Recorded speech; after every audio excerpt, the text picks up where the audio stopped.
Welcome to episode number 43 of About the Cards podcast, live tonight on YouTube, as always, with my host, Stefan Loeffler, Adjuncts Wax Twins, at our trading cards, Mr. Ben Wilson. And I'm Tim Shepler at Big Shep 79. We are a podcast by collectors for collectors, hoping to bring you a smart, insightful podcast about trading card and card collecting. We're live every Wednesday at 8 p.m. Pacific Standard Time on YouTube. You can always follow us on Twitter at About the Cards. Make sure you subscribe and review to us on iTunes, Stitcher, and, of course, YouTube. And let us know how we're doing. What's up, fellas? Another week. Another great week of collecting. How have you been? I am ecstatic. I have my favorite product in hand. Oh, Topps Utz? No, although, funny enough, Angela bought a bag of Topps Utz thinking that she'd get the cards. She got the previous bag without the cards. Has the logos, though. Without the cards. That's what the name of our podcast would be if we didn't talk about cards. Real quick, we got kind of a shout out today on the Sports Card News or Sports Card Radio podcast. The name was a little jumbled, but hey, that's all right, Colin. We appreciate it.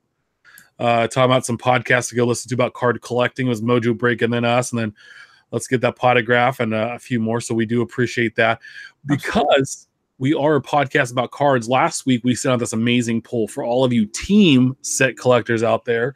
What is the optimal way to organize your set? There were 65 votes. The votes have been counted and tabulated. 57% said numerical order. 31% said alphabetical order. And then 12% said other. And then we asked for some explanations. That's easy to say. Vosbrink said by lineup position, like how at Orioles Rise does it. Robbie T86, Booby Main, team card, manager card, base, and alpha order, subsets, inserts, parallels. That's kind of how I do it. All right. And then Sheboyga Nick RPT. Slobotnik RPT. Slobotnik report. Yes, there we go. If I'm really organized, first page equals starters. Following pages are ordered by how much I like the player. Semi-organized means entire team is by preference. I never do team sets by card, number, or alpha. At baseball _more. I have a lot of mine by batting order and then starting rotation, bullpen, bench, manager, team card, and then guys on other teams. So, like he says, example would be 72 Cardinals Steve Carlton goes here.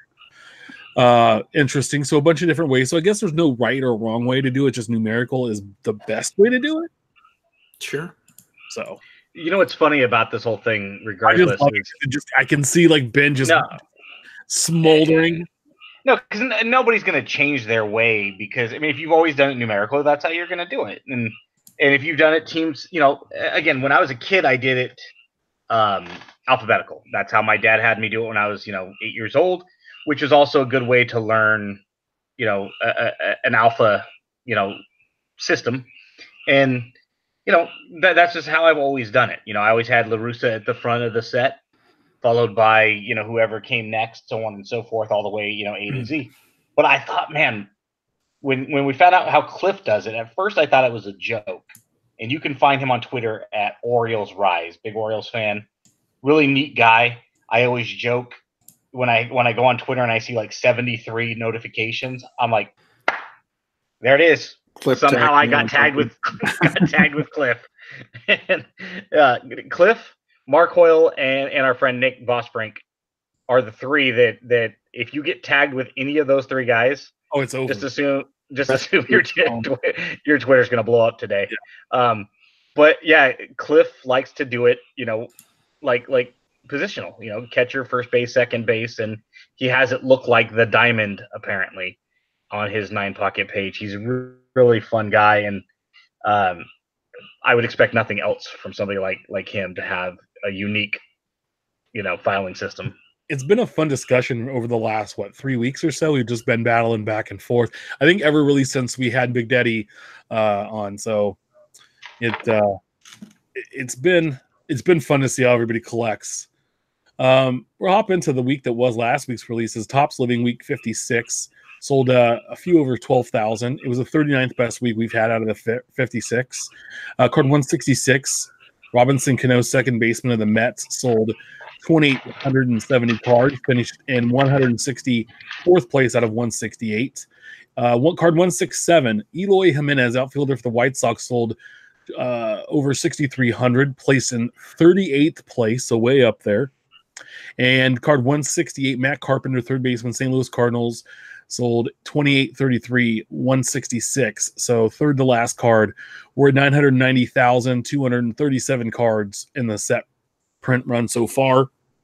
Guys, I was kind of surprised that both Cano and Carpenter finished under 3,000. I mean, we're talking 100 and some odd cards away from hitting 3,000. Wasn't surprised with Eloy getting so many, but those two guys have been all-stars, have been good, solid players this last decade almost for both. Right. They didn't do that well. Cano surprised me.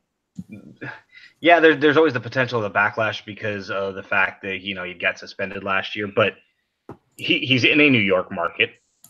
He rookied and spent years in a New York market. Yes, he had Seattle has their own subset of fans. The Japanese market that they've always had and kind of have that cornered. I'm just surprised that you have three fairly decent, if not great markets, and he didn't crack $3,000. So. Yeah. It might have been a little too premature as well. He's not really a New York Met yet. You know what I mean? He's brand new there, and so I don't know that they've are out there running to grab his new stuff quite yet. So I think if you'd given it a couple of months, maybe you would have saw a little bit of a difference. Maybe not, but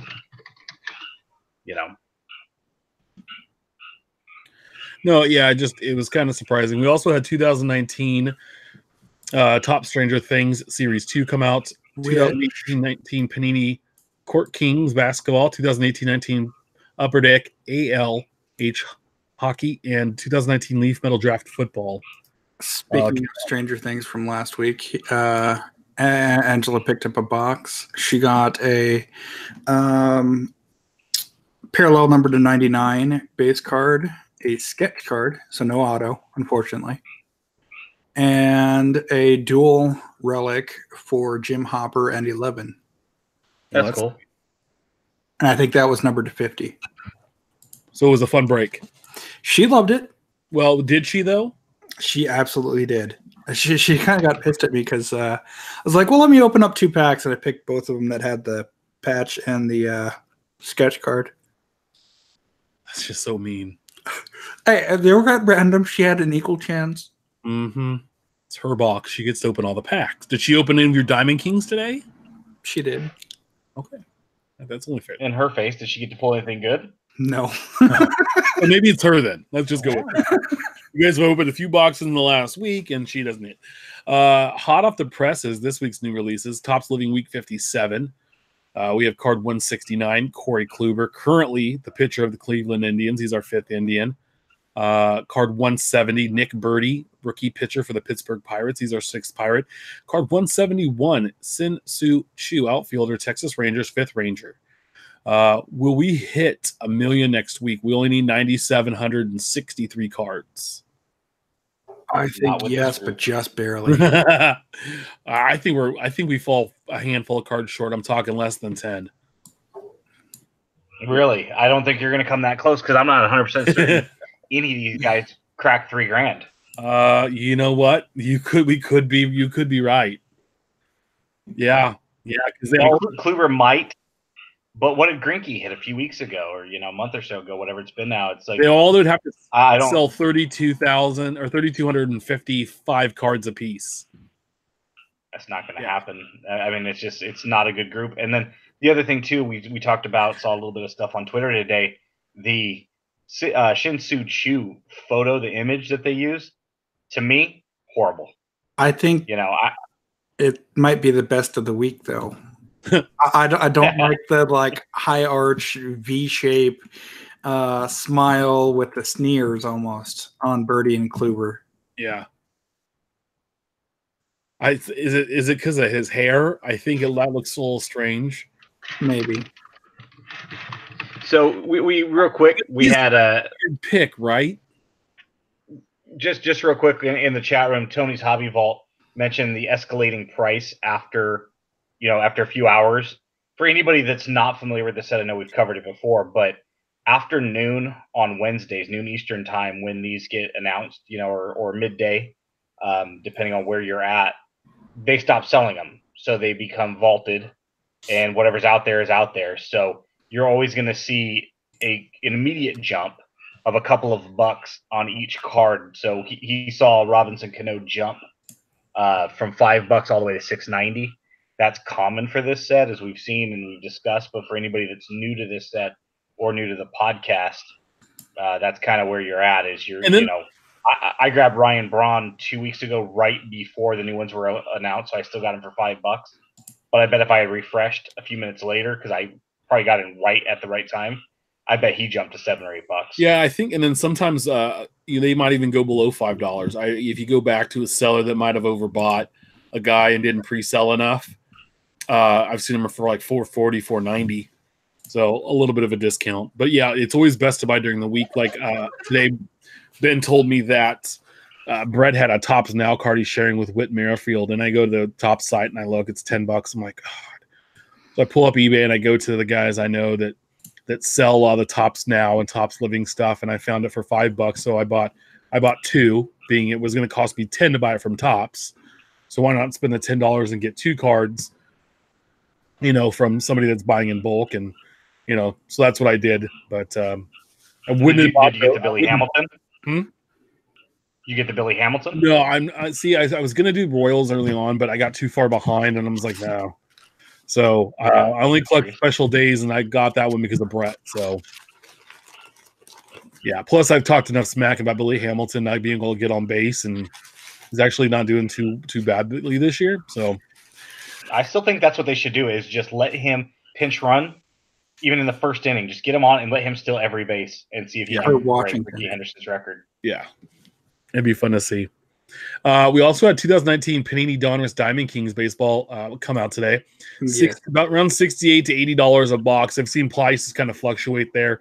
12 packs per box, 8 cards per pack. You're going to get an auto at 1 mem, 12 inserts, 4 parallels. It's got a 150 card base set with the last 50 of it being short prints. The checklist includes current stars, prospects, and stars from the past dating back to the very beginning of baseball. There's also a cool 1919 Diamonds King that reimagines what the design would look like had it existed 100 years ago with players from that generation. They also did the gold border T205 cards, and this is what Steph pulled. He pulled a Freeman autograph, Freddie Freeman, franchise Freddie Freeman. I think he's got a cool autograph. You got a dual patch relic auto of Jacob Nix from the Padres. I did. The other one he pulled he pulled a guy named Ichiro, double patch. Ichiro is kind of nice, but then there's this. Yeah, there's an Acuna out of number 99. 99, there we go. 49? 3 color. 49. 49. 3 color patch, double patch on there. Red, white, and blue of the Braves colors. So how was you? So since you opened this today, and this is like your little baby. It is. I like some of the newer styled choices, and that they brought back the 2002, 2003, and 2004, as well as some of the more retro designs.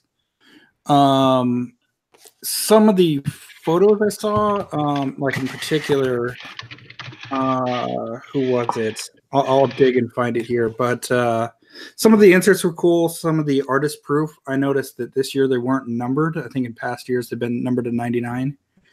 Kind of a disappointment. These are some nice looking cards. The Gallery of Stars insert. Yeah, those are cool. You got your framed cards, which are back this year. I'm sure retail is going to have them as well with a different color. 300 insert. These are gorgeous. The Diamond Kings reimaginings of vintage cards. I had a Ty Cobb here somewhere. So these are like your 2002, 2003, 2004 Diamond Kings. Portraits, just kind of standard fare. They've had them in the past before. Here we go. Card stock. How would you say the card stock is? Same as previous years. General, a little thicker than a base card, and it has that like matte Topps Gallery like feel to them. Wasn't Gallery of Stars an insert in Triple Play like years ago instead of a Diamond King? I believe it was. That was a Triple Play Diamond King version. I thought those were some. I remember getting a JT Snow on the Angels, and that card was super duper cool when I was a kid. So I like I like the fact that they've kind of roped that back into this. Like in years past, the back versions, like there's actually a short print, usually has some indicator as far as which one's which. So short print card number, that's Kevin Kramer and Kevin Newman. I can't read today. But no, I mean it fits in well. I got two kind of dudsy of boxes, and as I was trying to say, some of the base cards at least, it seemed like I'd seen the photo or the short print. I know I've seen this before, but I mean it falls in line with other Diamond King sets of the past. Nice. I'm not completely disappointed. I mean, not conspiracy theory. I think they overloaded the first year they brought it back, 2015, with better relics and better stars, and the same standard fare relic insert base, whatnot. So like when Gatorade makes a new flavor, it has a little more flavor. Right. So you start to buy it, and then after it's been out a while, they dull it back down. Or like Cooler Ranch chips don't taste the same as when they first came out. But and you know they probably put out more vintage guys instead of newer guys, and now it seems like they're kind of rotating more towards newer stuff. But no, it's a good product. I like it so far this year. Nice. We also had 1819 Upper Deck Ice Hockey launched today, about $110 a box, 6 packs per box, 5 cards per pack. You're going to get an auto. And then you're going to get 1 mem or exquisite card, 6 green parallels, and 2 ice premieres.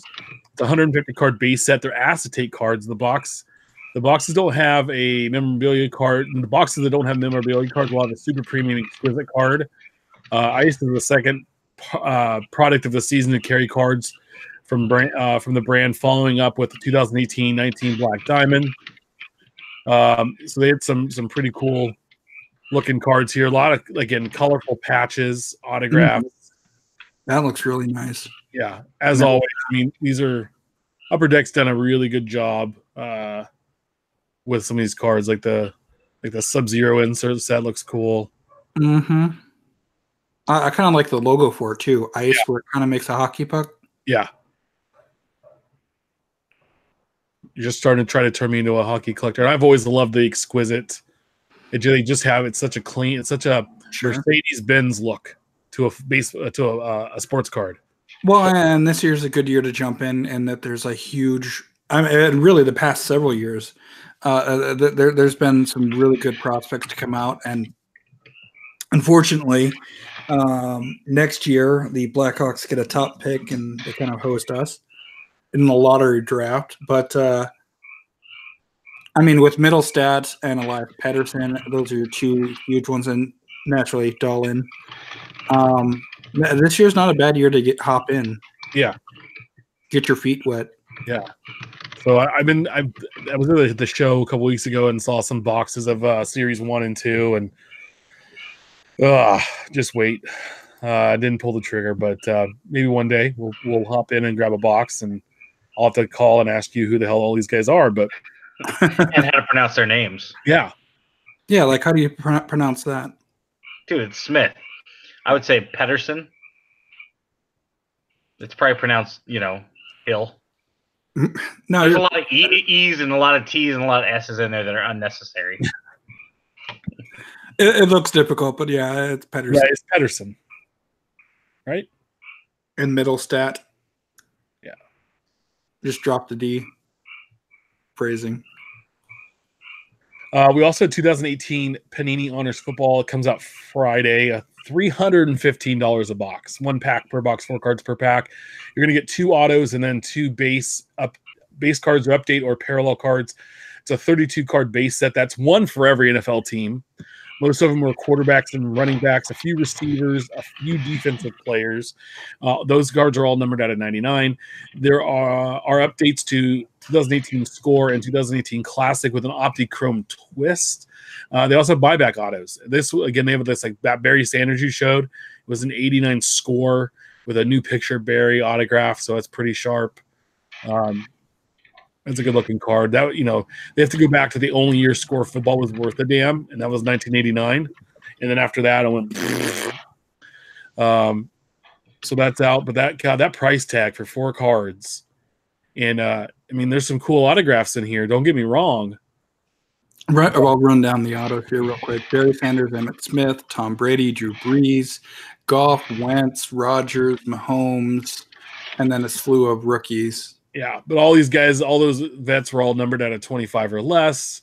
Sure. So you do have some, I guess it's all about the breaker. And it's a really a breaker set where you can get into a case break and get a team or a random team. Sure. With only 4 cards, if you were to buy this on your own, I think there's a greater chance for disappointment and sadness for your $300. So. But then also, too, you hit that Brady 101 gold vinyl, and, you lose your mind. So I know Ben's going to dive into that deeply. Oh, yeah. I've already pre-ordered none of it. Yes. Also, we're hopping into what's brewing next week. Next week's release is open up that wallet, pry that open. Don't tell the wife. Get those credit cards out. Let's start doing this.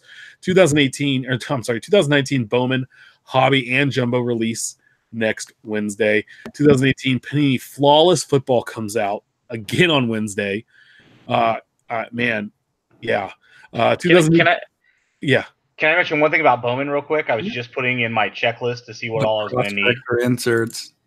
And I this was a set I was fearing because of who was going to be on this checklist. Kyler Murray was going to be on this checklist. So not only is he not, but there are no Bowman Chrome autographs in here for the Oakland A's. Just 1 paper autograph of Nick Allen. So this was going to be one of those ones where everybody was giving me a hard time last year when I had said something about, when I think it was around Bowman draft time in December. Yeah. I'd said, man, Bowman's going to have Kyler Murray. And then everybody's like, see, I think they money. I think they messed up and they should have put him in Chrome or draft or whatever. And right. And not taking that chance, and he went to the NFL. But I don't think any of us thought he was going to be a top 5 pick.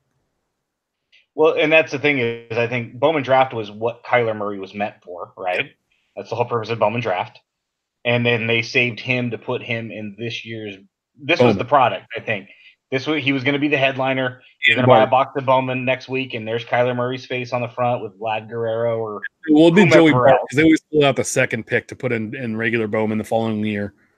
Yeah, I think Murray, just because of the hype around the whole Heisman, would have been on the box, and then not only that. He's not even in the set because he's not going to play baseball. And I think they blew that big time. Yeah. And I think Kyler Murray autos would be going for a ton right now. Oh, yeah. Yeah, you're talking draft. You thought Luka, you thought Ohtani autos were hot. You thought Judge. No. Yeah, I bet right now $300. Yeah, $300 would probably be the floor if you're lucky. Yeah, and base chromes would be $10, $12, $15 a pop. Oh, yeah. Forget if they were paralleled. I'm good. Save me money. I used to be big into Bowman, but I still love to watch it open. And that whole thing about the prospecting and chasing is so much fun. You go back 4 years later and you realize, oh shit, I got an Aaron Judge. $1,000 card just sitting here. I've done that. Well, not 1,000, but yeah, it wasn't 1,000, but I think like 850. But 2018-19 O-Pee-Chee Platinum Hockey comes up. More hockey. 2019 Sage Hit High Series. And then 2018 Leaf Metal Perfect Game All-American Baseball comes out. Word So salad. quite a bunch of releases next week. We are editing a few interviews, and hopefully we might be able to get one on the table for next week. We might have a special podcast coming up shortly with a collector from an international collector. So that's going to have to be a special podcast. We also might be efforting one with someone within the industry to come on the show.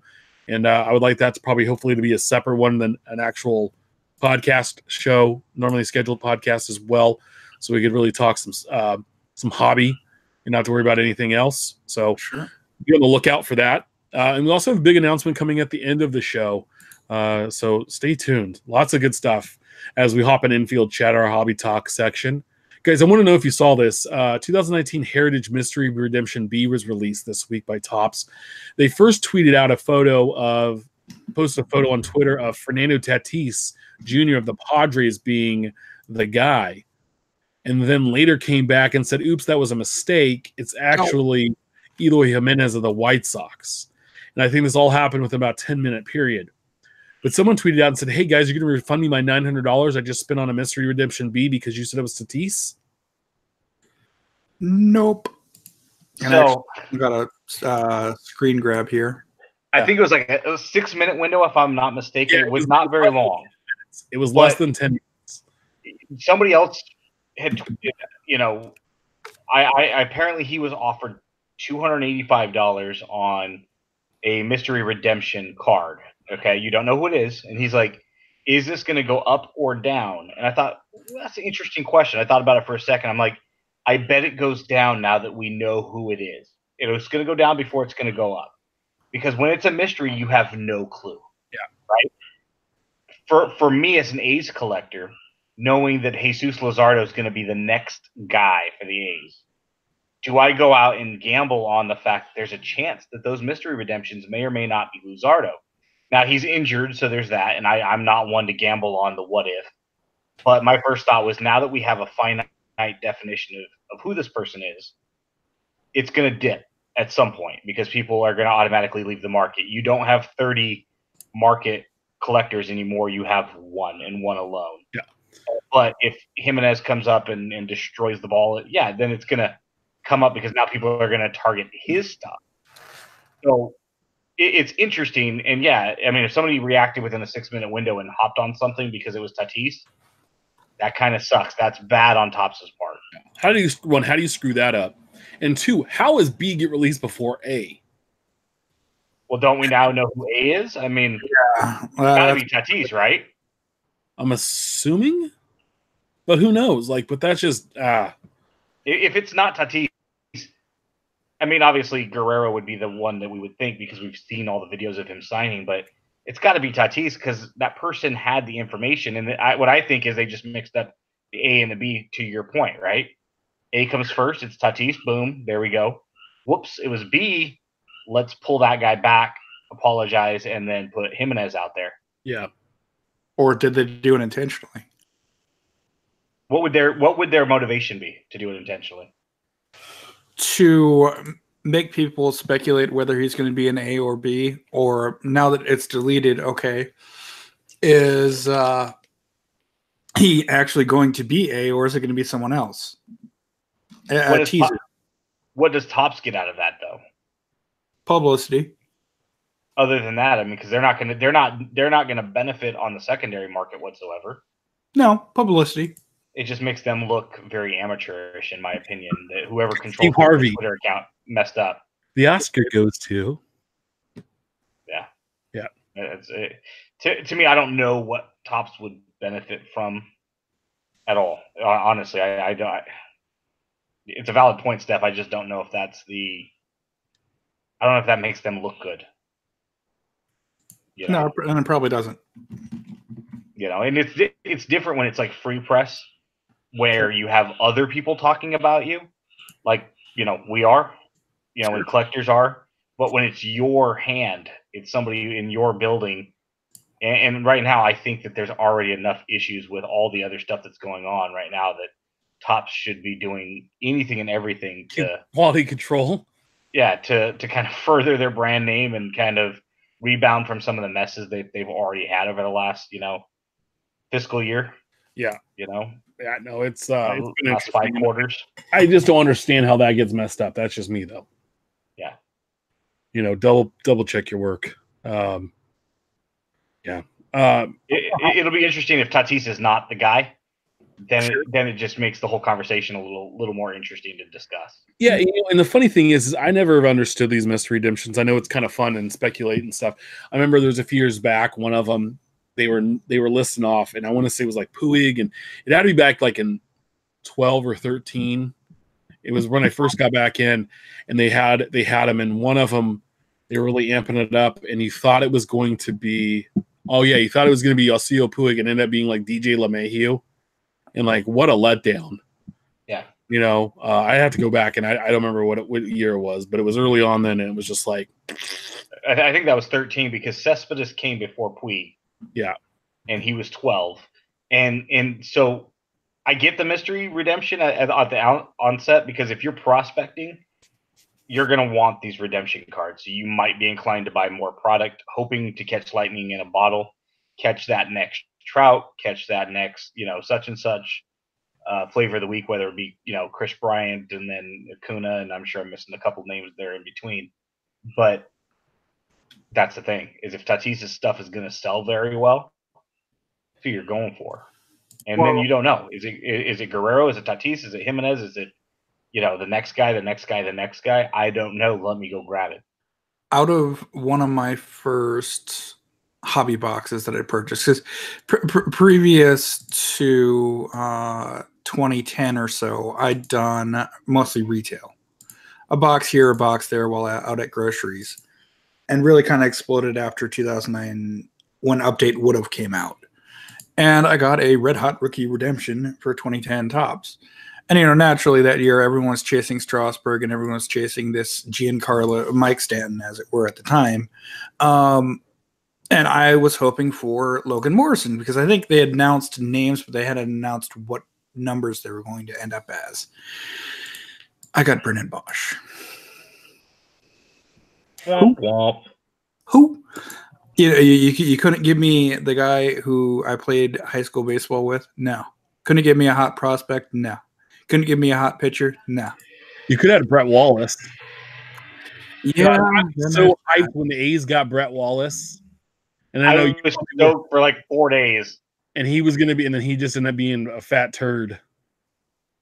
Yeah, he was a name value. Well, there was also Brett Lowry that we got too. Yeah, well, he was a fat turd. They're all fat turds. Billy Butler. Let's start naming more. Huh? Billy Butler. Oh, hey, he you know what? Just because you look like country breakfast. Hey. I will wear that with a. If you wore a Billy Butler jersey and an A's hat, you might be able to get into the game for free because they'd be like, "Hey, man, Billy's here signing autographs." No. I think you messed right now. How the Oakland fan thinks of Billy Butler. 3 years, $30 million, not spent well. I think if I went there, I would get my ass kicked. Helped out the Royals. I'm like, I'm not Billy Butler. I'm Kevin Mench. All right, so we're learning about hockey, and hockey's now our fifth favorite sport probably.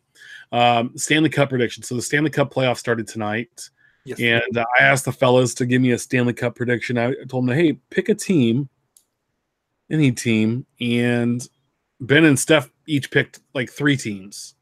I picked a team. I have one team in this. I thought you said the 3. I thought that was 3. That was something else. That was another segment we have coming up, and you picked 3. So that's all right. Go ahead. I only picked 3 because I thought there was 3. Right. So sorry. So who's your one team? Who's your one team? Name the 2 runners up, and then the one team you're really going to stick with. No, the team is probably Tampa Bay. I know that they're kind of the flavor of the. I've seen a lot of people predict them, so you're going to go with the front runner. I've always been kind of if I was going to be a hockey fan, I would always be a Washington Capital fan, and that comes from like '98 NHL on the Super Nintendo or something like that. I forget which video game it was, but I chose the Capitals, and that was always kind of the team. And then of course I'd love to see the San Jose Sharks win one just because they're our local team. Yeah, which is funny because I just mentioned the Washington Capitals, who were there until last year, where they had some great teams over the last decade, but couldn't beat Sydney. They eliminated in the second round again, and so I'd love to see the Capitals repeat. I'd love to see the Sharks win one, but if I was picking on who I would bet on, if I was betting a paycheck, it'd probably be Tampa Bay. I've never had a team lose more games and win me more things than the San Jose Sharks ever. It's been awesome. And the fans get so excited here, and it's just so stupid. It's like you guys are like the Star Wars fans that sit outside for a week before the movie gets released, and then when you go in there, they put on Star Trek. Yeah. No, a more apt analogy, Ben, would be that they sat outside for a week waiting to watch Star Wars, and they got to see Phantom Menace. Nothing but Jar Jar Binks highlights. So it's technically Star Wars, but it's not. So it's technically playoff hockey, but yeah. Much like my Minnesota Wild, you're out after the first round. Yeah. So the team that I would root for, and I would own a hat of this team. I've been trying to find one, is the Edmonton Oilers, but they only have the stupid like dad hats and snapback hats, and I want a fitted hat, and they don't offer one anywhere. Like, new era, get with the Edmonton Oilers and get a hat, and I'll wear it, please. I know you're listening. So they didn't make the playoffs this year. They had looked like they had not a great year. I just think their logo is really cool. And so that's how who you're choosing for the Stanley Cup Finals, a team that didn't make the playoffs? No. I'm just saying that's who I would have picked. That's the team if I was a hockey fan, like if I was in hockey, that's the team that I would pick. And it's just really based on the logo. I mean, it's not because they have Connor McDavid. It's just they have a cool logo and a great history with the great one of being, been there. And sure. So since we're actually talking hockey, can I ask Steph a question here real quick? Can I do a timeout of our topic? For hockey talk, you can take a timeout. In one of the episodes of The West Wing, Sam Seaborn, played by Rob Lowe, presents an idea because he was watching a hockey game or attended one the night before, and he's like, why doesn't somebody employ a sumo wrestler and stick them in front of the net and just like let them eat food all game and nothing will get by? ESPN actually did a sports science episode on this, but essentially they can't cover enough in the distance between like shoulder to head and the entire, because the net's like 6 foot by 4 foot, I think, 3 foot, something like that. Just body and dimensions versus the net. I'll find the link here and shoot it your way. Right? You what? It wouldn't be fast enough. Fast, let alone endurance. That was it was kind of a running gag throughout the episode. They mentioned it like 2 or 3 times, and a really serious scene towards the end. And Rob Lowe's like, "Am I the only one that thinks a sumo wrestler would be a good idea in a net?" And one of the other characters, Toby Ziegler, I think it was, says, "No, he would give up tons of goals." Essentially, I've misquoted and butchered that whole scene terribly, but the idea behind it that he would cover a part of the goal, but all you would have to do is exploit the fact that he couldn't get to the rest in time. And the amount of movements involved in getting set up and in position. If you could get like a whale to sit in front, yeah, sure, that would probably work. But just based on the human body, it's implausible based on dimensions and size. And I sent a link into the group chat there if anyone wants to watch the 5-minute mini documentary. It's just not plausible. Let alone you have to find someone stupid enough to get hit by 70, 80, 90, 110 mile an hour slap shots. Dude, what's the paycheck? Because I'd be more than happy to Dude, I would knock my teeth out. I could buy more, depending on the paycheck. If it's league minimum, I'm good. But and then you add a couple of zeros at the end, I would definitely think about it. Well, and then you have the very, very slight chance you get Clint Malarchuk. God bless you. It's a horrendous video. I don't advise watching it, but it can be worse. That video was sent to the girl in doing this, the girl from Auburn. But that wasn't life-threatening. A defensive player fell backwards towards the goal crease, and it caught the goalie underneath the chin guard, and actually for their throat. Yeah, you've sent that to us before. I'm surprised there aren't more necks getting sliced. I can think of at least 2 prominent examples. You would think that these bodies are flopping, and especially when you get some of those guys that are the defensemen out there that are super aggressive. What are they called? The enforcer guys? Sure. Goon or enforcer. Goon, yeah, there you go. And you figure they're going out there and they're just kind of tossing bodies around because that's what they're paid to do, to go get their major penalties. Sure. And you would think just the randomness of statistics would say that somebody's going to fall and somebody else is going to fall. And, as the first person's falling, their feet are going to go up and catch somebody. And it's going to hurt and cause serious damage, if not, fatalities. So, Steph, you're saying Linval Joseph of your beloved Vikings at 6'4", 330. Would he make a good goalie? No, only because he probably wouldn't be able to drop into the butterfly. Okay. Because that run he had last year, and he picked up that fumble. You know who I'd like to see in that, though? Uh-huh. The Twins, Williams Estudillo. Oh, Willens, you love him. Your doppelganger. So back to the Stanley Cup. My pick is the Pittsburgh Penguins because you can never bet against Sydney. How about Sid the Kid?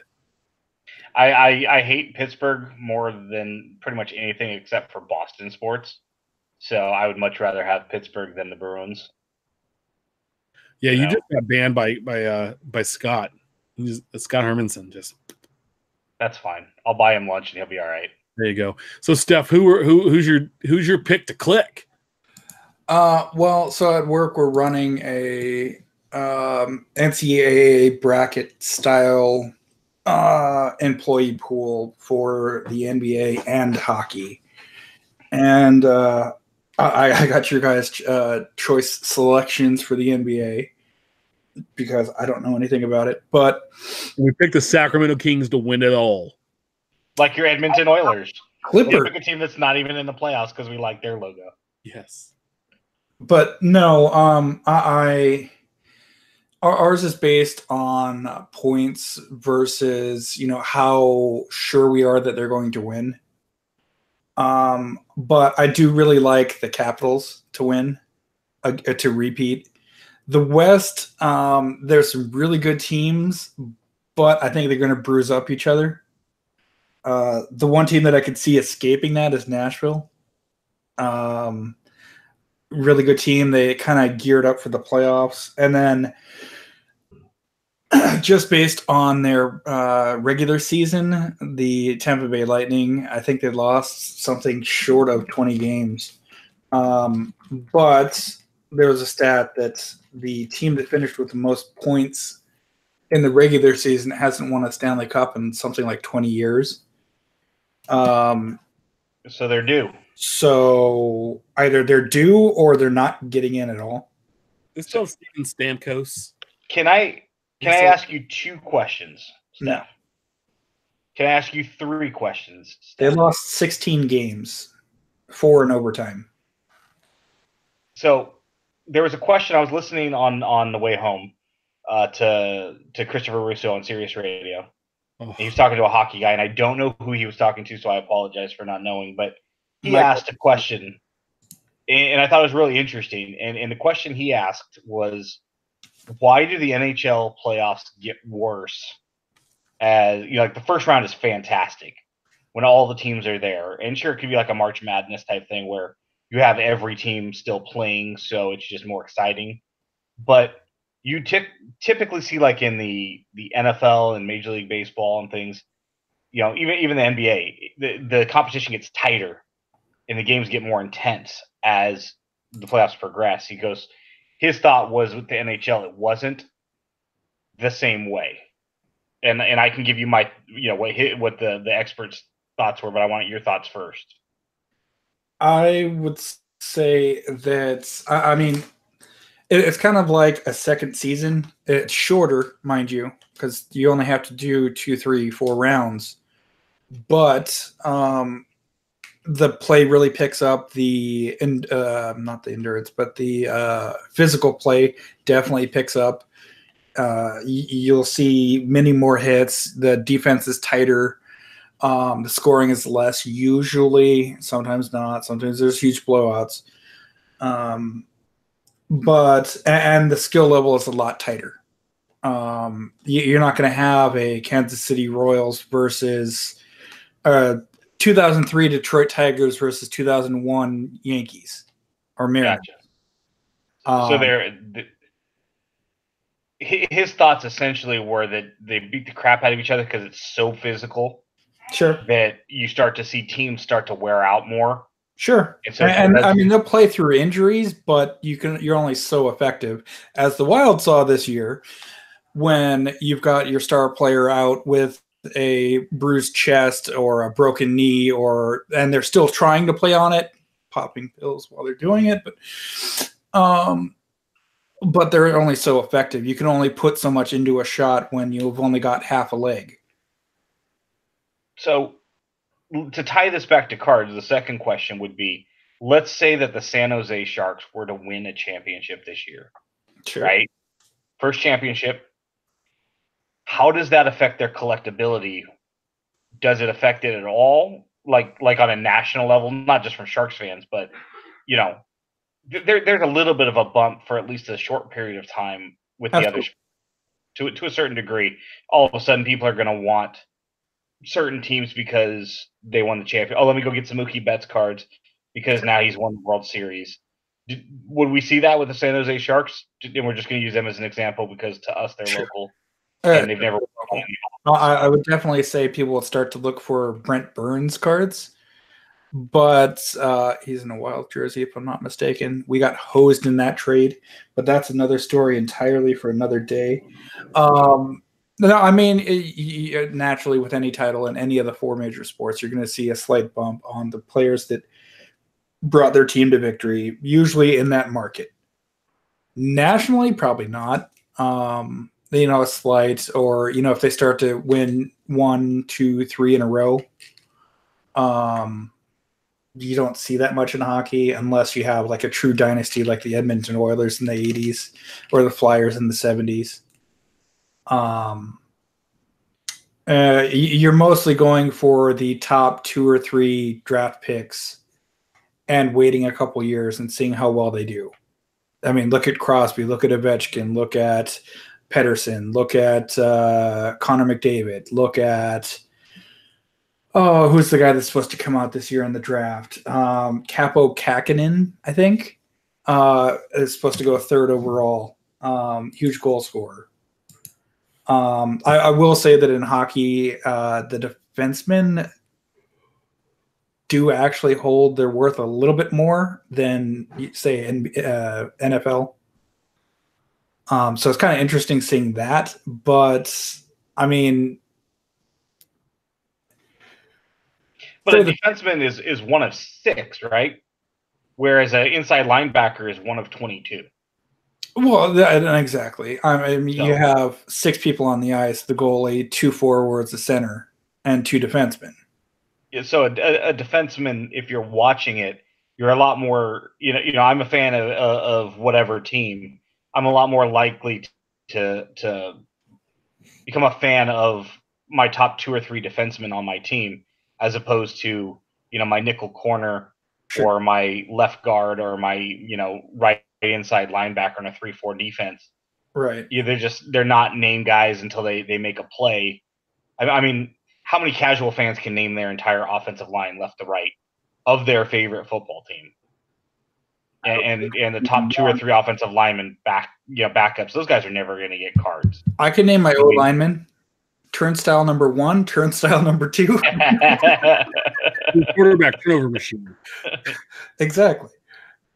Well, no, it's great to have all this hockey talk.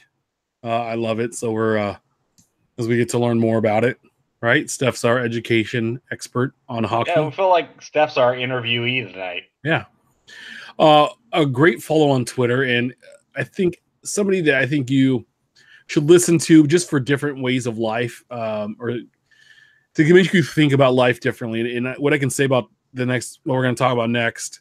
I think it's a very interesting topic, but Sports Card Radio, Colin on there talks about like making 2019, his big thing this last few podcasts have been make 2019 the best year possible for you yourself. He talks about doing like side hustles or finding new avenues of revenue streams into your life or things like that. And so it just kind of gets you going. And I know Ken Kinsley's kind of hopped in that Beans baseball blog, has really started to kind of live that. And if you follow what he's been doing, he's not been as active on Twitter because he's been out there doing the side hustle with flipping stuff on eBay. And it's pretty interesting. And at Gary Vaynerchuk, we've talked about him last week and a few shows before. He's always talked about, he goes like to garage sales on weekends. This guy's worth hundreds of millions of dollars. And he's out there trying to make the quick flip. And he put out a tweet this week. Sports cards will be a major profit center for many young hustlers over the next 5 years, many that cut their teeth on sneakers. So what do you think about that tweet? Quick results, 160 million net worth estimated as of 2017. Yeah. I can see where the rip flip market could certainly attract someone like him. We saw it a couple weeks back when he ripped open the tobacco packs, where he bought some stuff for the experience of opening it with the chance of pulling something extremely valuable. For your average Joe, that's applicable, but only for like the top few percent of people that are extremely dedicated, who are willing to hop in, who are willing to do their research and market and find these avenues of sale. Whereas, me or you hops on, buys a pack or two, tries to sell it, you're not going to do as well. What do you think, Benjamin? When I first read it, I was like, there's going to be a lot of people that are going to read this and misunderstand what I think he's intending to say. When he says they cut their teeth on sneakers, you're literally talking about street hustlers. You're talking about the upper 1% of the 1% that are able to get in and get out. There are going to be a lot of people, and have been a lot of people, that have come and went in this hobby thinking that they're going to make a lot of money because you see what some of these cards sell for. And you have to understand that you're going to have upfront capital to some degree to acquire some of this. And then you're going to have to be able to read the market very well and flip it for whatever your comfortable profit margin is. If you go out and buy a Vlad Guerrero rookie card with an auto, what are you comfortable with? A 30% profit? Because you're going to have to, it's just like the stock market. You're going to have to get in and get out. You're going to have to buy in bulk. You're going to have to buy low to sell high, but you're going to have the financial resources to do so. I think he's right. There's a lot of money to be made, as Colin has illustrated. Other people, our friend Mike Summer has illustrated. But again, you're going to have to gauge your level of comfort because, there was a guy that I've used as a example a lot years ago watching the World Series of Poker, and he was like, my wife gave me $5,000 out of our savings, and she said, "There's your poker money. You blow it, you're done. Anything over $5,000, you keep going with." And he ended up winning a couple of bracelets and was worth like $5 million. And he's like, but that's it. He goes, if the $5 million ever goes away, I don't get another 5,000. He goes, that's the ball game. And that's the thing. And I think we've kind of talked about it off air and stuff about knowing and the thing is never buy at the peak, right? So you never want to buy the stock at the highest possible point.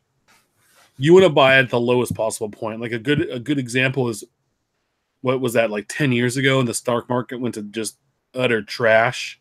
Right. And the housing market, especially here in California, when I bought my house in 2010, was garbage. The only people buying homes were investors, people that had liquid cash to move around and buy houses, where I was a first-time home buyer, and I was like down there like battling on the boards versus Shaq and Kareem, and being 6'4" and I can't get a rebound against the guy at 7'1", but trying to get my way and seeing what the values are 10 years later. It's pretty awesome. But at the same time, then I have to turn around and spend even more money to go find somewhere new. So it's like, hey, be happy where you're at. But is buying at the right time, buying in the off season. So when a basketball season ends and that new draft class comes out, and that first draft class product starts coming out, go back and buy the previous year's draft class rookies, and you can get them for 10 cents on the dollar sometimes. I was picking up De'Aaron Fox Prism rookies for less than $5 a piece all off season. Right? They're going for 10 to 15 now just because he had a good season, and then who knows what goes higher. You can go on and buy the Donruss Optic rated rookies on ComC, for example, for 50, 75 cents. You buy parallels for $1 or $2 back in the offseason during the summer because everybody was hyped about Luka and Ayton and Bagley and all these other guys coming out. They forgot about last year's draft class a little bit. And the year before, even 2 years ago, they first guys. And for a couple years, no one wanted to collect Giannis Giannis. Let's go there. No one wanted to collect him, right? No one liked that 2013 class. It was garbage, but he was the one guy that's come out. And you could have gone back even 3 years ago and bought a bunch of his rookie cards for nothing. And baseball in the offseason, December, January. That's the time, November, December, January. That's the time to go back and buy these rookies. Buy the 2-year players, the 3-year players. Football, buy only the quarterbacks, right? Sell your running backs, sell your receivers their rookie years. Take that money, go back and buy quarterbacks, buy Hall of Fame quarterbacks. Those are the guys that you want to collect in football. Unfortunately, I just don't find football as collectible because those guys just never hold their value because their careers aren't as long, and really just comes down to quarterbacks are way more collectible than any other position in that sport. Well, and you know, the time that, so for example, Mike Trout, biggest player in the game right now, has the potential to go higher naturally, sure. But the time to buy for his cards wouldn't have been after he won his first MVP. It would have been in 2011, 2012. Yeah. So you guys are familiar with the old, you know, if a penny doubles its value every day, after 30 days, you'll have roughly $5 million. You guys are familiar with that? Yeah.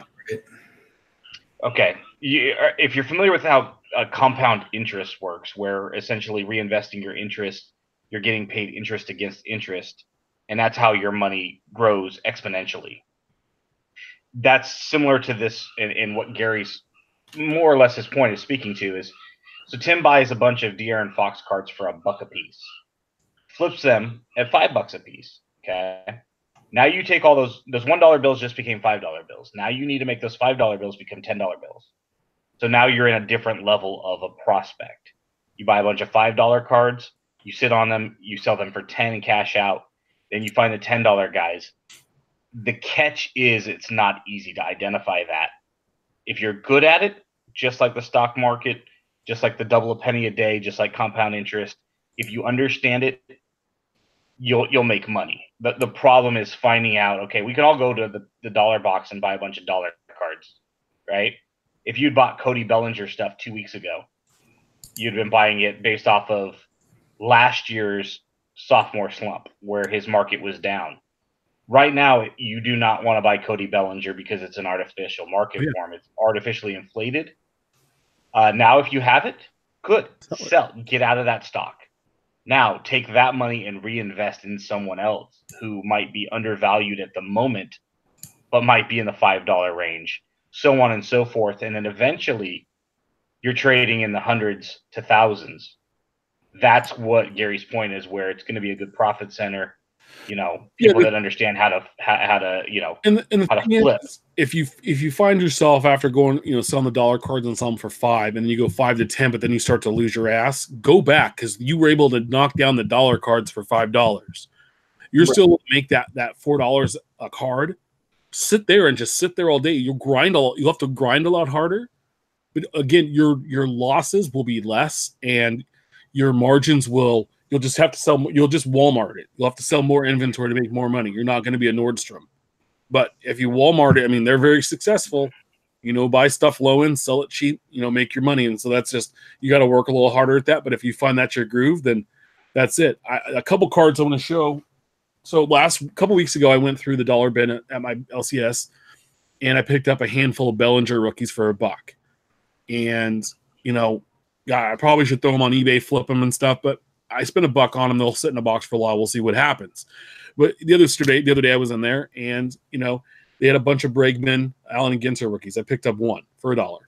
They had some Andrew Benintendi Topps rookies. I picked up one for $1. I might go back there this week and clean them out and throw them in a box, because these two guys here, we're going to talk a little bit. In next year, the year after, these could be $3, $4, $5, $6, $8, $10 cards. Who knows if they keep up the pace and what they're doing? And then you turn on, you've made some money, you've enjoyed it. You look back. Was it Mookie Betts is a very good example of this. His update cards were a handful of dollars, and then last year they explode all of a sudden, and you're seeing them sell for $25 or $30. The parallels are going for crazy amounts. It's just kind of knowing your market. And so we kind of wanted to talk about players to watch for collectability this season that might have a similar flavor or taste to, hey, you could spend a couple of dollars on these guys right now and then see them and be able to flip them during or throughout the season, or even this off season to go back and pick up some of their cards for cheap. So, Steph, who the couple guys that you're looking at? Just real quick, before Steph answers that, can I ask you a question? What day are you going to the LCS? Yesterday. Okay, because now that you've told me your evil plan, I am going to go before you. But see, the thing is I live so much closer than you.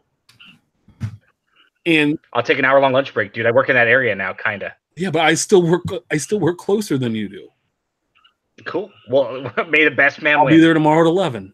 I'll buy them. Cool. I'll be there tomorrow at 10:59. And I'm disabled, so you have to let me in first. I'll call Craig and let him pull them aside for me. Anyway, so Steph, who are the three guys that you're going after, or you're watching this year for collectability? That I would advise to watch for collectability. Yeah, just somebody like, hey, keep an eye out. This could be $1, a penny stock, and all of a sudden, next thing you know, it's maybe the next Google. I mean, he's already kind of hot, but Pete Alonso, especially having seen him jack 2 home runs against my Twins. And the funny thing is that Ben and I have a fantasy team together, and it's a keeper league. And Pete Alonso was available in the draft a couple of different times. I'm like, we need to draft Pete Alonso. He's like, no. I said, I got a feeling about Pete Alonso. We need to draft Pete Alonso. He goes, no. We need pitching. And the guy's batting .385, 5 home runs, 14 ribbies. His OPS is like a zillion. First off, no big deal.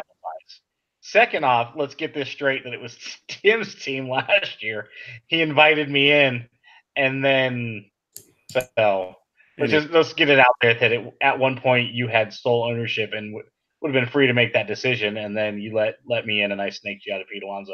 Yeah, just a bad GM. That's why you're a Raiders fan. I'm the Dave Gettleman of your fantasy baseball team. Dude, that guy's just a dum-dum. Pete Alonso, who the other guys you're looking at? Lots of home runs there. Next, he's been in the league a couple years now, but he's currently leading the league in batting average. Several games in, several plate appearances in. Tim Anderson of the White Sox was once kind of a super prospect, but he's put out some solid years, I would say. People are still waiting for the doubles to turn into home runs, but I mean, he had 20 last year. Yeah. 60 some RBIs on like the league's worst team. Yeah, I mean, every year he's had 20 plus RBI or 20 plus double seasons. He's got a handful of triples every year.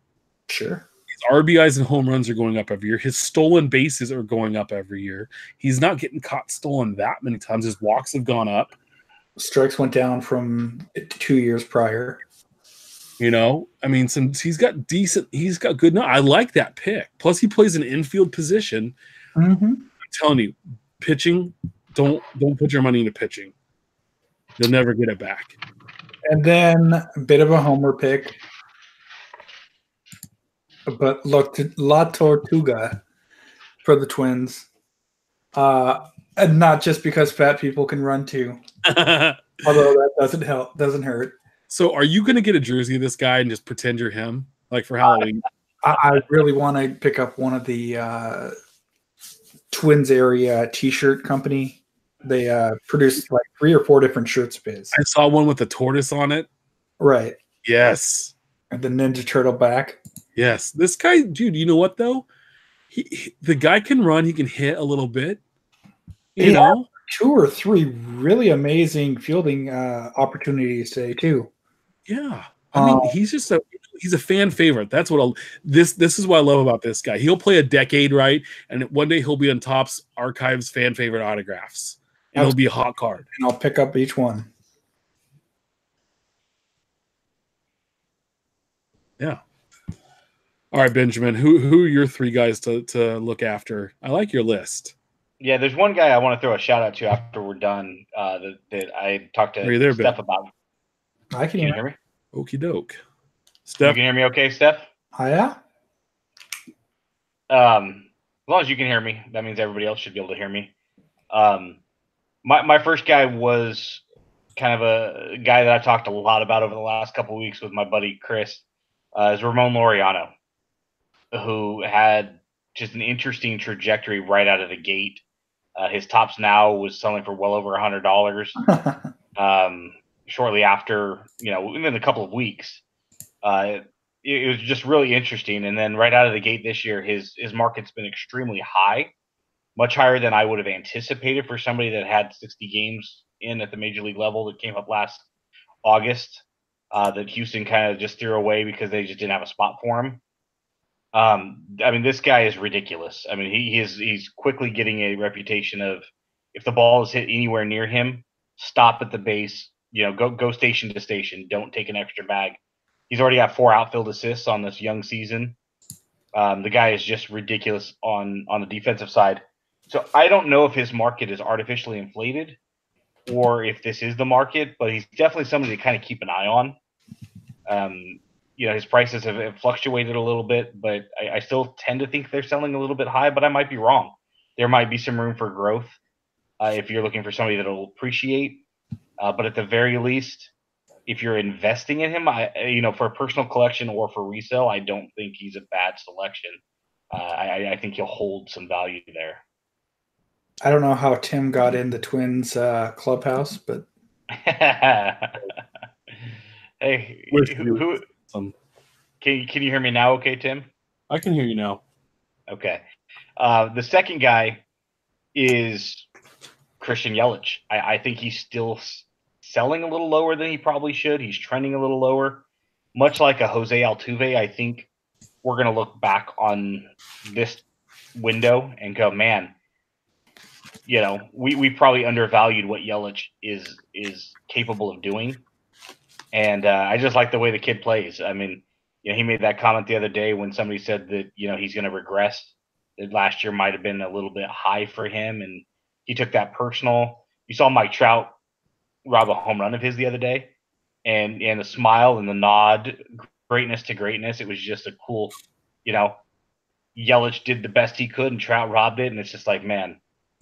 So I think that if you're looking for an undervalued superstar, he would be the first guy I would look to before you start getting to some of the other names, because Trout and Betts are going to be on the high end. So if you're looking for somebody that you might be able to grab on the cheaper end, he might be there. And then the last guy selected was Jose Ramirez, who is on an extremely team-friendly contract. I think he's underrated when Lindor is healthy. I think Ramirez kind of takes a back seat. And again, I think 10 years from now, we're going to kind of look at this. Tim and I were talking before the show, and I said, he's kind of like Joey Votto to me.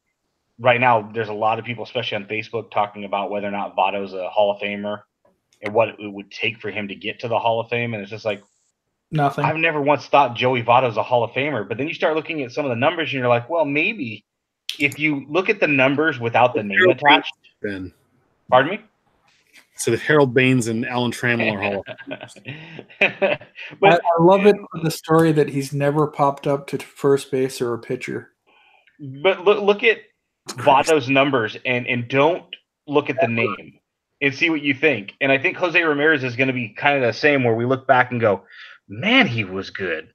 So he might be another guy, and I don't know his market, so I don't know how much of his stuff is out there to collect outside of, obviously base and parallel and inserts, but he might be an under the radar guy to kind of keep an eye on over the next couple of seasons. Was an elite extra, and then he got into Top Series 1 the next year, if I'm not mistaken. Yeah. But just he's an interesting choice. I think he's like overshadowed a little bit. And that's with a couple of guys on my list here. The first being who? Hey, Tim, I think you're cutting out. There we go. The first being Benintendi. Is an interesting guy. Being overshadowed, I think, on his own team by Betts, but I think overall as a player, Ben and I talked about this earlier. Him being the second or third guy on that team, but JD Martinez is coming up. Betts is going to be coming up, and this guy could be the star that's left over. And just that he hits forever, he gets on base, he does a little of everything. He's a good fielder. He's in a good market, and I think you can still reasonably run him down cards of his, at a good price. The next being Bregman. With all the guys on his team, you have Altuve, you have Carlos Correa, you have Springer, Verlander's on that team now, Garrett Cole. So you have a bunch of big names, and Bregman, I think, he signed that big deal in the offseason. He is going to be the Astros face coming up for the next decade. He keeps this up. He plays third base. He's got a bat. He's got a glove. He loves baseball. I think we talked about him before as one of the guys like to PC. If I was going to go look to PC a guy, he was on my short list there, and just really like the person he is, and you just kind of see some of the things he does outside of baseball too are really good. And the other one is a guy that just got traded last year. So he has prospect cards with the Pirates. He has other cards now with the Rays, is Austin Meadows. I think he's really finding his own this year. He's having a heck of a season. And I think people are starting to hop back on. At one time, he was a very hot prospect, but he was kind of held back because they had Marte, McCutchen, and Polanco in the outfield. And so Meadows had nowhere to go. McCutchen leaves. They kind of keep him down, and they end up trading him for Chris Archer, which helps their pitching out, but it gives him an opportunity to go play in Tampa and have a really good season. So I think those are three guys to kind of look at to put some, hey, if you find some of their cards for a good value, grab them, set them aside, and see what happens. Let it ride. So one thing on Bregman, Tim and I were talking before the show, and I had mentioned Benintendi before I settled on Ramirez, and he's like, yeah, Benintendi's somebody we needed to mention, which is the whole purpose of this segment. And I was like, man, I hate Alex Bregman with a passion.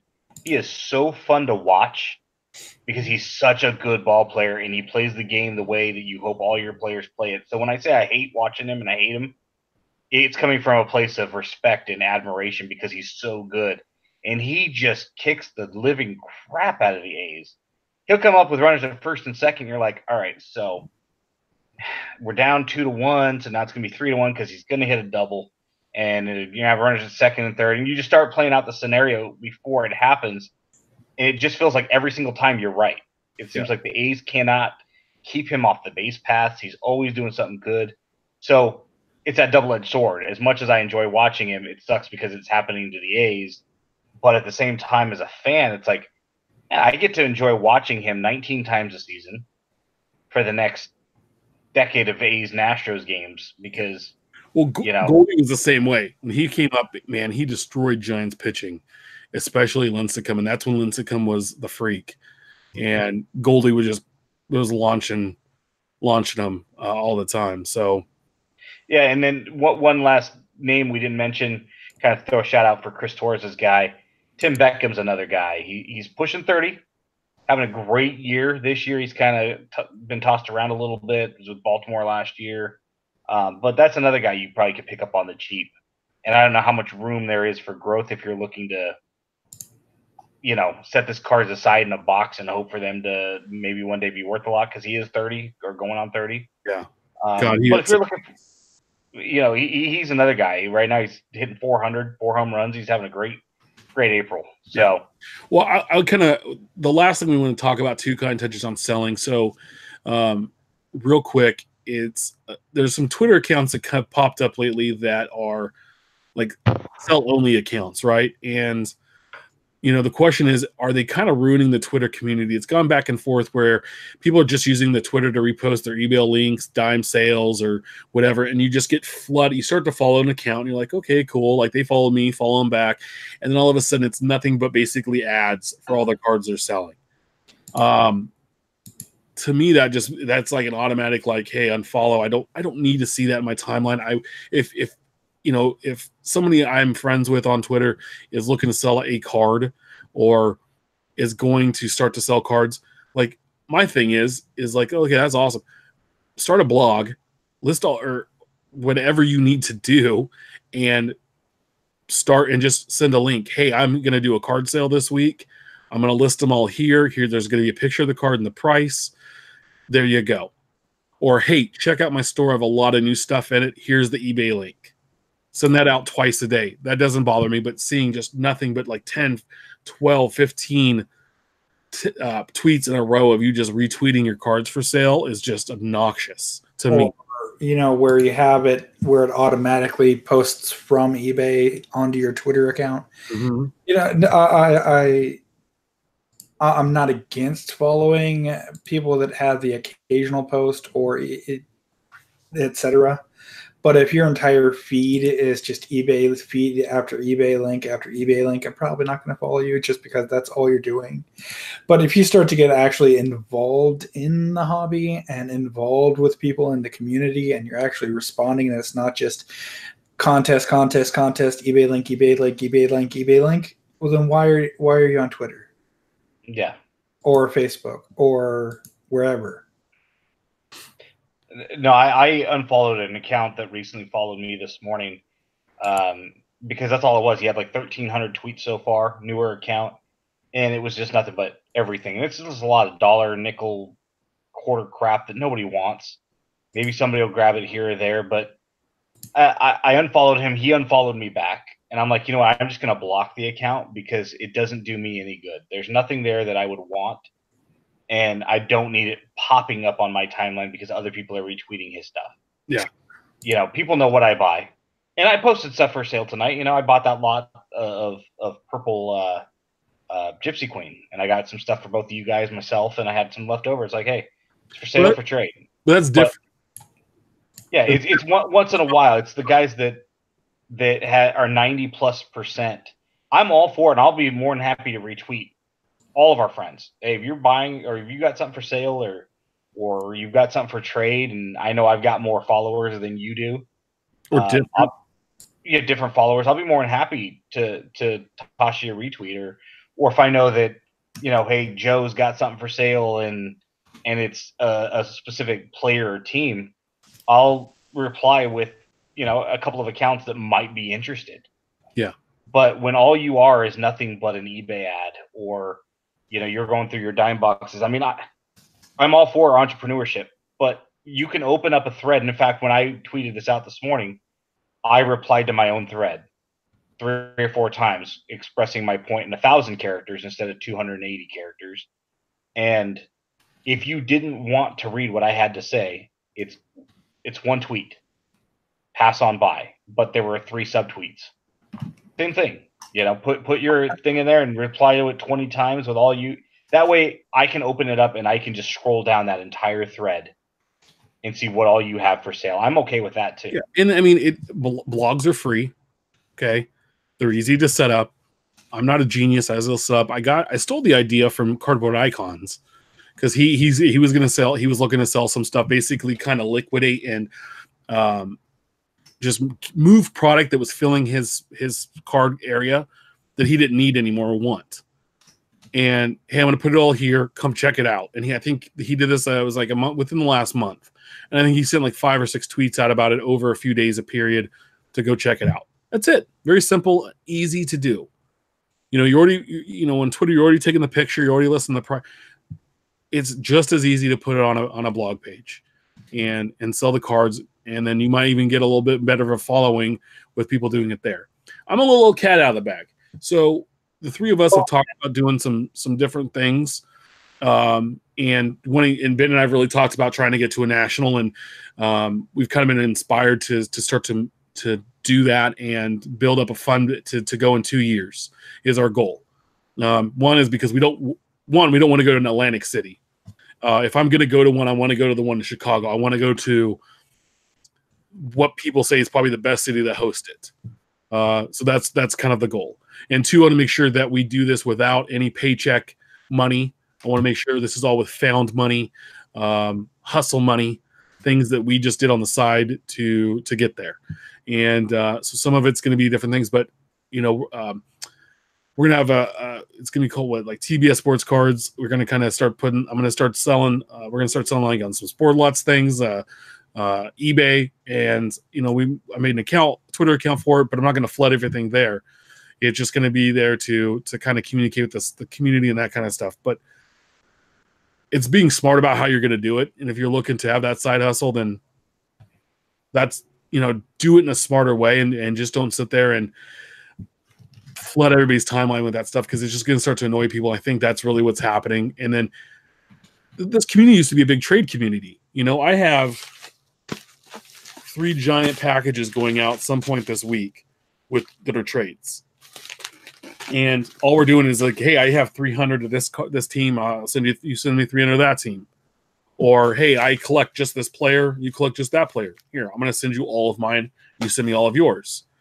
And that's the thing what's being lost. And some of these accounts and stuff aren't adding to the community.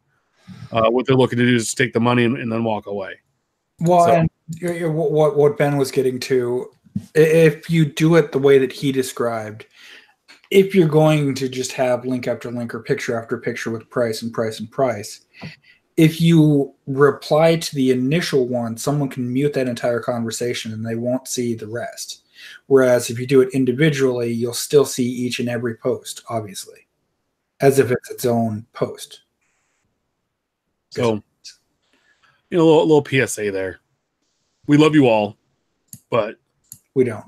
There's some times where it's No, and I tried to convey that the most eloquently I could within the confines of a 280 character tweet.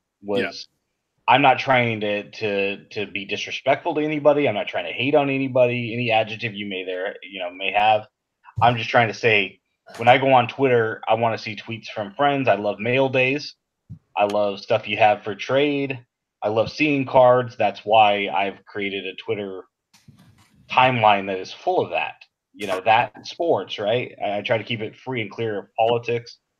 But now it's just, if I want to see that, I'll go on eBay and see sold, items available for sale. So I was trying to say it to where it's like, hey, I'm not trying to disrespect what you're doing. Just do it a little differently. And I think, again, like you were saying, Tim, be involved in the community. I can't tell you how many people come to me in DMs and like, hey, I got this card. You interested in this Ace card before I offer it to other people? Yeah, no, I've already got one, or I'm not buying that right now, or, that's cool. Targeted sales is fine. Yeah. But when you're just throwing out, hey, I've got these, cards. Really autographs.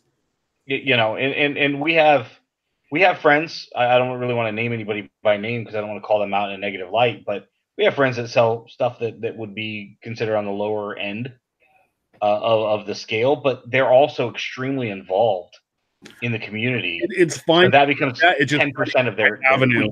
Yeah, it's finding the right avenue to do that. Okay, man. Right. I just don't want to get flooded with, and I don't. And don't take it the wrong way. It's just I don't want to get flooded with a bunch of dime sales where there's such an easier way to do that, and it would save them a lot more time. And I just think sometimes it's lost there. I can think of a certain company that might be able to help you out with that, but not trying to pat my own. Seriously, no. Let's talk real quick. We're going to wrap up the show here shortly. We're almost an hour and a half. We're trying to be good and stay within 90 minutes, but you know us. Steph won't say it, but I'm going to put a little ad in here.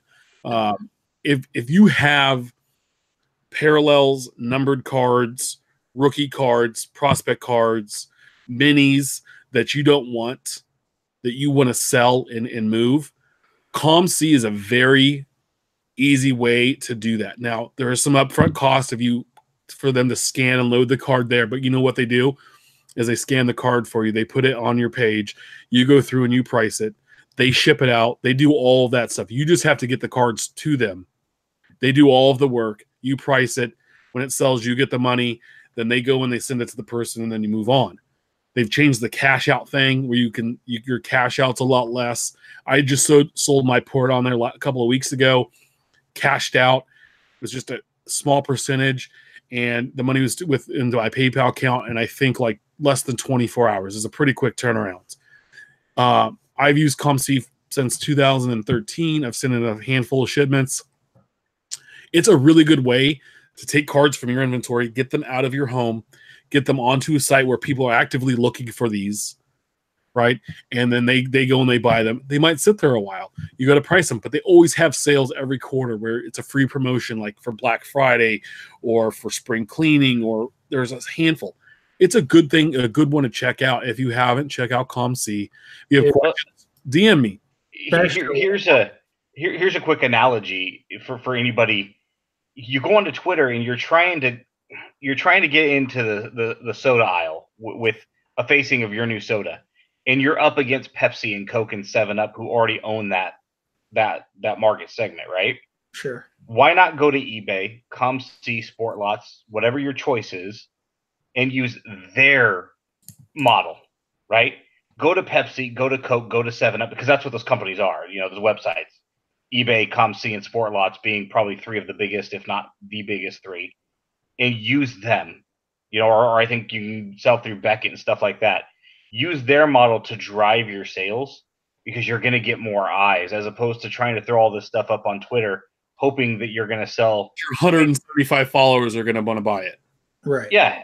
You're selling cards at a nickel and a dime and a buck or two, and it's just like, if I go to ComC, guess what? I'm going there because I want cards, trading cards. Doesn't matter what I want. As the seller, you don't know what I want, but as the buyer, I'm going to one website that is all encompassing for one specific thing, and that's trading cards. And understand this, that the odds of me looking on Twitter tomorrow and seeing something randomly that you tweet that I might want is extremely small. Sure. But if you have something that's Oakland A's, which is what I buy, obviously, you know, everybody's going to know that by now, I'm sure. If I go to ComC, I'm going to look for Chris Davis and McGuire and Canseco and Piscotty and Chapman and Olson and Henderson and Eckersley. So if you have that, you don't need to put a tweet out. I'm going to find you. And not necessarily me, but other people too. All the other Oakland A's fans, so on and so forth. As opposed to limiting it to a finite amount of people, and most of whom aren't on Twitter to buy. Yeah, and then the next best thing to do is then when you have all your cards loaded, hey, I just loaded my ComC account with 100,000 cards, whatever it is. Here's my store link. And the main at ComC Twitter account will always retweet anything that gets sent their way. Yeah. And I know, I mean, I can't divulge what, but there's some things that are coming up that they're planning to implement that will definitely help the seller and will definitely help the buyer on the purchasing front and on the site front. They are a super innovative company, privately owned. They have no responsibilities to anybody but collectors and themselves. They need to be Twitter verified. Yes. I get on James all the time. I mean, seriously, it's a good way to go in and find cards and find things you might not have seen before or really interesting. Now, sometimes you're going to see an autograph card and you're going to go, dude, that's like way overpriced. But if you're looking for those low end, mid level cards, dude, you can all the time, man. And then you'll see stuff that's like we saw those Cansecos. They had like a 87 Canseco tops with an 87 Barry Larkin on the back, like the printing errors. Mm-hmm. Find that stuff. There was 10 of them. Something like that, yeah. Was sending links to Ben, trying to get Ben to buy them all. It was awesome. But I mean, just stuff like that, stuff you don't see every day. It's on there. You can get a look and see. And also, too, even if you don't buy anything and you go to the site and you type in 1976 tops, George Brett. It'll pull up. You can see what a picture looks like in different options. Or if there's an obscure set you're looking for, you can type it in and see if they actually have one to see if that card you have in your hand is that set you're thinking of. Exactly. It's a really good resource. So anyway, they don't pay us to talk about them, but like legit, I'm a fan. So just be smart about your selling habits. That's all we're getting at. Yeah. And the people that I didn't want to mention just a bit ago, because they're friends and I don't want to cast a negative light whatsoever and lump them in with the other accounts we're referring to. But the reason that I don't mind seeing their stuff, even if it's junk wax or whatnot, is because they've developed relationships with so many of us. And I'm okay with that because they've taken the time. And again, their account might be 95% hobby related stuff and 5% sales. The one I unfollowed and blocked this morning was 100%. It was just sale after sale after sale after sale after sale. And it's just like, I don't have time for that. Yeah. First off, the odds of you having something I'm going to need is remote to begin with, and I don't need to see all the other crap. And two, I know how to use eBay and ComC and Sportlots for all of my buying needs. So I'll go to one of those websites to buy the stuff. Odds are I'm probably going to get it cheaper anyway, but that's irrelevant. I will come to you as the consumer. You don't need to come to me. Yeah. So it just be smart, and there was a really cool seller. He's selling some of his dad's cards, and he had some overpriced Mark McGwire stuff this week. And I clicked on his eBay link, and he had an 85, couple 87s for $40, and I reached out to him. I'm like, hey man, you're a little high on that stuff. I'm going to tell you what I buy the stuff at, just to kind of give you an idea. And he immediately took it down, said, hey, I appreciate that. I don't know. He threw the 85 McGwire up there at auction for 99 cents. And he's just going to let it fly. And he reached out to me this morning, and he said, hey, I put a couple of basketball cards up. And he said, can you look at it and see if my pricing is right? And I said, no. I said, reach out to like Ivan at Watch the Breaks or somebody else. That's not my market, and I don't want to say that your Kobe Bryant card is underpriced or overpriced. I would not be the person to ask. But then I started talking to him. He's like, why am I having such an easy time selling on Facebook and eBay and such a tough time selling on Twitter? I'd let him know. I said, Twitter buyers are a little bit more educated as a whole. And I said, and a lot of people that are on Twitter are not looking to buy. They will buy. And they do buy, but that's not what they're there for. They're really looking for the community and the conversation and the relationships. I said, people in Facebook groups are just looking to get a good deal. Yeah. I said Facebook is the Craigslist of, you're selling it at dirt cheap prices, a lot of scamming going on there. So I said, Facebook is just kind of like I said, Craigslist. It's what it is. I said, when you come over to Twitter, it's a much more educated community. And if not somebody specifically, they know who to turn to in general, just like I did with the basketball. It's like, that's not my game, my man. But you can turn to this person or that person. They're going to steer you right. And if they're not the person, they will further direct you to who you can go to. Sure. And I can't tell you how many people I've sent to Steph for any number of reasons because, he's smarter than I am when it comes to a lot of things. And when people have questions that are out of my lane, it's like, no, I can tell you which car and which lane to get in. Yeah. But you can't drive for them. No. I want you to be my chauffeur. Then I want a cab. Well, just some final thoughts tonight on the show, guys. Do you have anything before we head out tonight? You're not going to be with us in 2 weeks, right? On April 24th? Yeah, I will be on next week, but I will not be on the show the night before the NFL draft. I'm actually going down to sign my NFL contract. I'm going to be the first pick. I'm going to be an Arizona Cardinal. So I will be out. No, work is pulling me away. We have to go down and travel to LA for business meetings. I have to be a businessman on that Wednesday. I'm not getting back to like 9 or 10 at night. So but we do have a special guest host. Yes. Special pinch hitter. Let's do we not want to announce who it is? Next week. Okay, next week. I don't want people to get too excited and then like I show up and they're like, oh. Well, any which way, the special guest will be joining us on the 24th. Yeah. To kind of pinch hit for us, and we will announce that next week, and it'll be fun. And I just want to know who's going to host. Who's going to host? Are you going to host? Yours truly, my man. Of course. I didn't even. I was looking at it mathematically, and I was just like, man, if we get a guest host, he's going to take over your words. Where I think I could get 75 to 80% of those away from Steph if we just do the two of us. But a couple of things. I saw Brian Bice had an autographed ball in a card of Joey Bart that he picked up live from Joey Bart this week. So congratulations. That's pretty awesome. He's going to be hopefully a good player for the Giants someday. Stockton Ports let Brian throw out the first pitch. Yeah, first game of the year. Very nice. So good dedication. Yes. We have the shirt. We're going to be doing a giveaway probably as we get closer to our year anniversary, which is coming up here in June. Show 52, but really we did an episode 0, so is it 51? Somewhere in between there. I mean, we got to mail it back and forth. That way we can all sign it. I'll try it on. The Sisterhood of the Traveling Pants type feel. And stay tuned. We have some special stuff coming up. Some exciting news that we want to share with the listeners as soon as we finalize a couple things on our end. Coming to a blog near you?